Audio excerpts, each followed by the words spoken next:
Imagine it's 100 AD. You are marching 30 miles a day through the rain-soaked forests of Germania. You aren't carrying a tent or a bed, but in your pack, you have something more valuable than gold. Panis Militaris, the military bread.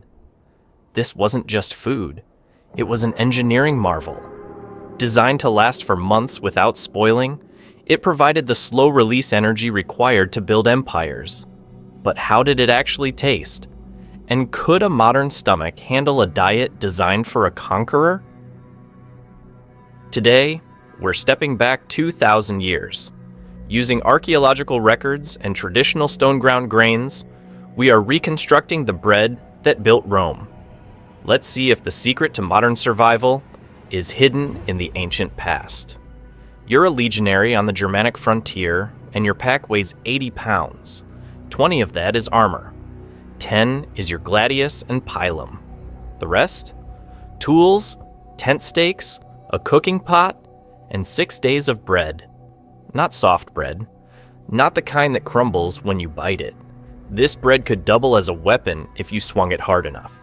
It's called Panis Militaris, and it kept Rome's armies marching for centuries without a single loaf going moldy.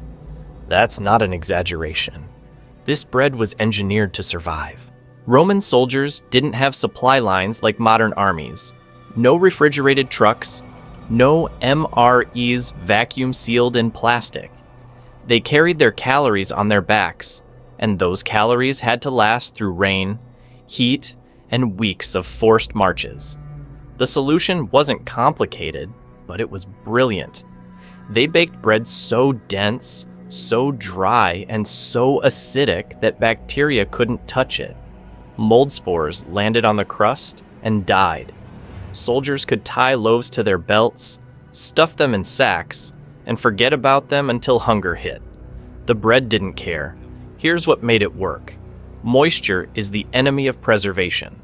Fresh bread from a modern bakery has a water content around 40%. Panis Militaris, closer to 10. That's not bread. That's a brick with carbohydrates. The Romans achieved this by baking loaves twice, sometimes 3 times at low heat. The first bake set the structure. The second pulled out every last drop of water. What remained was a product closer to hardtack than anything you'd recognize as food today. But it worked. Soldiers gnawed on it dry, soaked it in wine or broth, or ground it into porridge when their teeth couldn't take the punishment anymore. Then there's the acid. Panis Militaris wasn't made with commercial yeast. It relied on a sourdough starter, what the Romans called fermentum. Wild lactobacillus bacteria in the starter produced lactic acid during fermentation, dropping the pH low enough to create a hostile environment for spoilage organisms. The bread tasted sour, aggressively sour. But that sourness was a feature, not a bug. It meant the loaf could sit in a leather sack for a month without turning into a science experiment. The recipe itself was brutally simple. Emmer wheat, the grain that built Rome, was the foundation, not modern bread wheat. Emmer is an ancient variety, lower in gluten, higher in fiber, and far more forgiving when you're baking over a campfire instead of in a controlled oven. The Romans ground it coarse, mixed it with water, salt, and a chunk of old dough to kickstart fermentation, then let the whole thing sit for hours. The dough didn't rise much. It didn't need to. Volume wasn't the goal. Density was. After the first rise, they shaped the dough into flat, round discs, scored the tops to control cracking, and baked them in communal ovens or directly on hot stones. The initial bake took about an hour. Then the loaves came out, cooled, and went back in for a second round at lower heat. This wasn't bread anymore. It was portable survival. A single loaf could sustain a soldier for a full day of marching, fighting, and digging fortifications. The caloric density was absurd. Modern estimates put it around 1,500 calories per loaf, packed into something the size of a dinner plate, and the Romans didn't just bake this for soldiers. The Annona, Rome's state-run grain distribution system, fed hundreds of thousands of citizens using similar bread. Grain wasn't just food, it was politics. Control the grain supply, and you controlled the population. Emperors who let the bread run out didn't stay emperors for long. The people would riot first. Panis Militaris was the military version of that same principle. Keep the legions fed, and they'd keep marching. Let them go hungry, and they'd march straight back to Rome with swords drawn. Now the sensory reality of eating this bread. Imagine biting into something that fights back. The crust doesn't crunch, it shatters. Shards of baked wheat hit your tongue with the subtlety of gravel.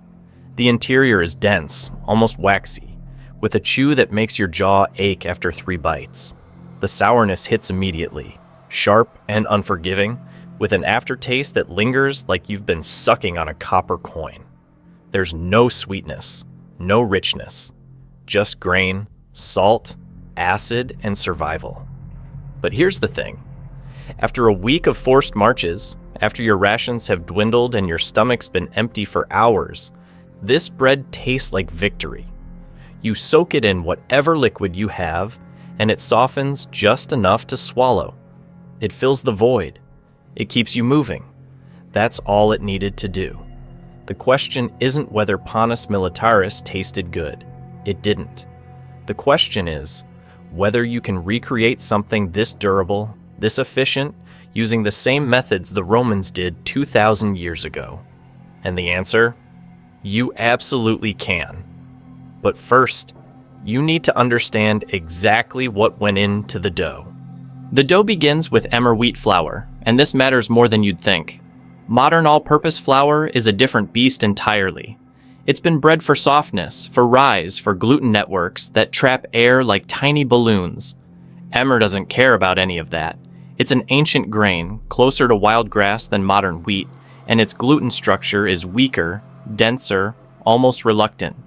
When you mill emmer, the flour comes out darker, coarser, with flecks of bran that refuse to be separated. It smells earthy, almost grassy. Nothing like the neutral white powder most people associate with baking. This is the flour that fed legions. Start with 500 grams of emmer flour. Add 300 grams of water. The hydration ratio here is critical. Too much water and the dough becomes a sticky mess that refuses to hold shape. Too little and it crumbles into dust.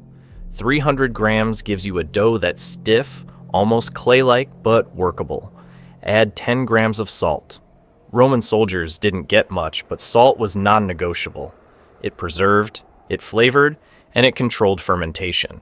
Without it, the dough would ferment too fast, turning sour in all the wrong ways. Now comes the starter. You need a levain, a chunk of fermented dough from a previous batch. The Romans didn't have commercial yeast. They relied on wild fermentation, capturing airborne lactobacillus and wild yeast strains that thrived in their environment.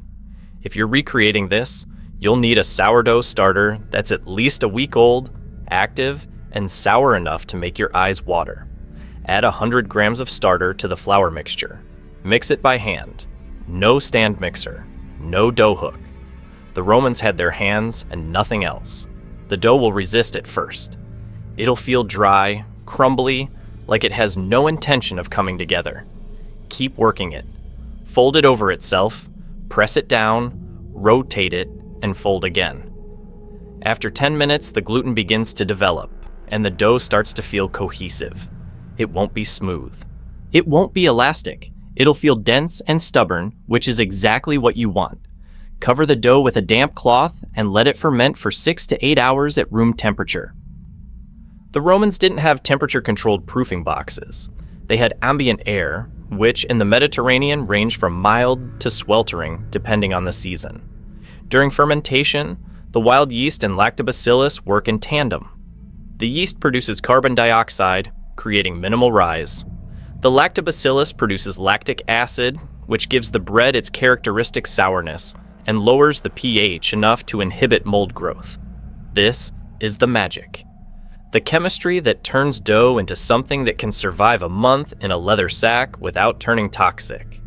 After fermentation, the dough will have expanded slightly, maybe 10 to 20%. It won't double. It won't puff up like modern bread dough. Divide it into portions, roughly 200 grams each. Shape them into flat, round discs, about an inch thick. Score the tops with a knife, cutting deep enough to reach halfway through. The scoring isn't decorative.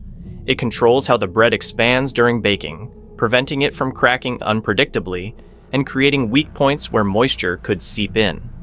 Now comes the baking. The Romans used communal ovens, massive stone structures heated with wood fires. The temperature wasn't precise. It was whatever the fire gave them, usually somewhere between 400 and 500 degrees Fahrenheit. If you're recreating this at home, preheat your oven to 450. Place the loaves directly on a baking stone or a cast iron skillet. The direct contact with hot stone mimics the Roman method. Bake for 45 minutes. The crust will darken, turning a deep brown that borders on charred. The interior will firm up, losing moisture rapidly. When the loaves come out, they'll feel heavy, solid, almost weapon-like. Let them cool for 30 minutes. Then comes the second bake. This step is what transforms bread into Panis Militaris. Lower the oven temperature to 300 degrees. Put the loaves back in for another 2 hours. This extended low-heat bake drives out every remaining drop of moisture.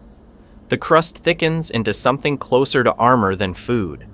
The interior compresses, becoming so dense that cutting through it requires real effort. When you pull them out the second time, the loaves will feel like they could survive a siege, because they could. That's the entire point.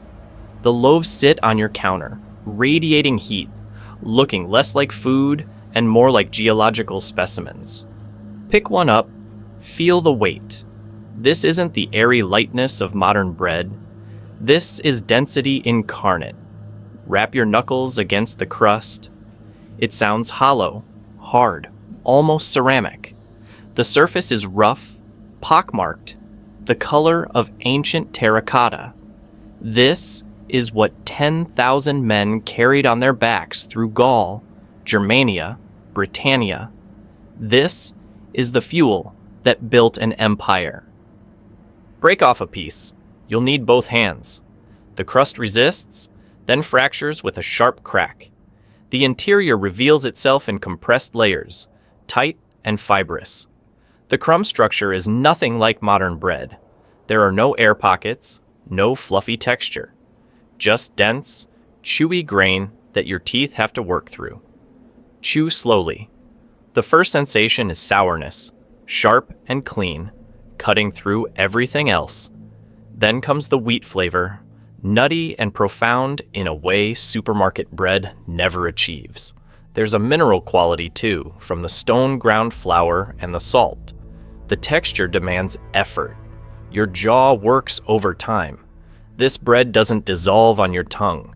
It makes you earn every calorie. Now comes the real test. Leave a loaf on your counter, uncovered, for 2 weeks. Check it daily. You'll notice something remarkable. Nothing happens. No mold appears. No fuzzy green colonies. No smell of decay. The bread simply sits there, inert and unchanging. After a month, it's harder, drier, but still completely edible. This is what the Romans understood and what modern baking has forgotten. Preservation isn't about additives or packaging. It's about chemistry. The low moisture content means there's nothing for microorganisms to use. The acidic pH from the sourdough fermentation inhibits bacterial growth. The dense structure prevents air pockets where spores could take hold. Every element of this bread serves a purpose beyond taste. Consider the logistics. A Roman legion numbered roughly 5,000 men. Each man needed about 3,000 calories daily to function under the physical demands of marching, digging, and fighting. Panis Militaris provided the bulk of those calories. A single loaf weighed around half a pound and delivered approximately 1,200 calories. 2 loaves per day kept a soldier operational. Multiply that across an entire legion. That's 10,000 loaves daily. 30,000 pounds of bread. The supply chain required to maintain this was staggering. Grain shipments, millstones, ovens, bakers working in shifts around the clock. The Roman military wasn't just an army. It was an industrial operation powered by bread.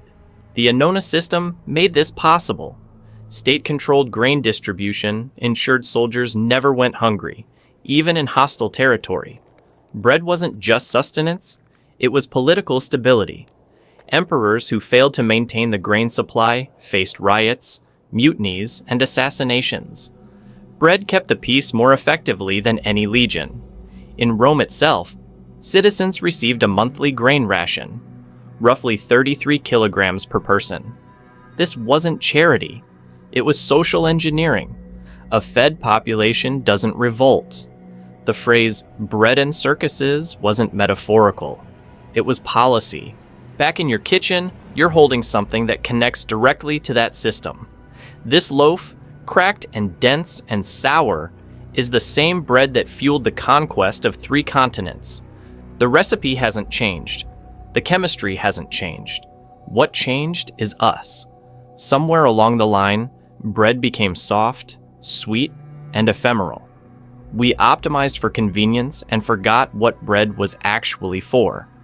Panis Militaris reminds you, bread was survival. Bread was power.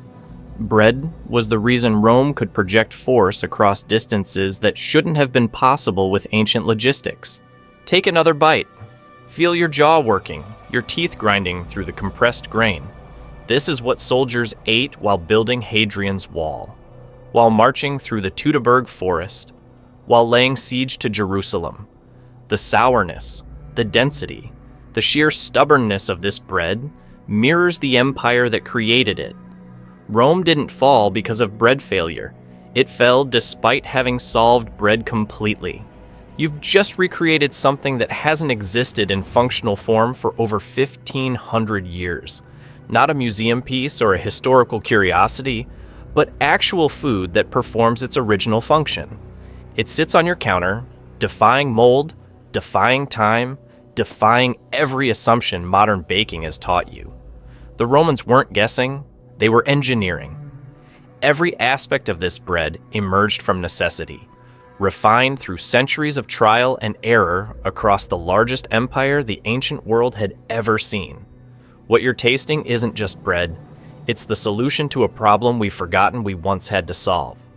The next time you complain about stale bread, remember this. The Romans built an empire on bread that would break your teeth if you bit into it fresh. They didn't need preservatives or plastic wrap or refrigeration. They understood something fundamental that we've engineered ourselves away from. Food that lasts is food that works. Everything else is a luxury. You're standing in your kitchen holding a loaf that could outlive your houseplants. That's not hyperbole. That's chemistry meeting necessity. The soldiers who carried this didn't have choices. They had miles to cover and enemies to fight, and a bread ration that couldn't fail them. So it didn't. Make it once and you'll understand why Rome lasted 1,000 years. Make it twice and you'll never look at modern bread the same way. The recipe is simple. The execution demands nothing but time and heat. What emerges isn't comfort food. It's a reminder that survival tastes like sour grain and feels like rocks in your pack, and somehow that was enough to conquer the known world.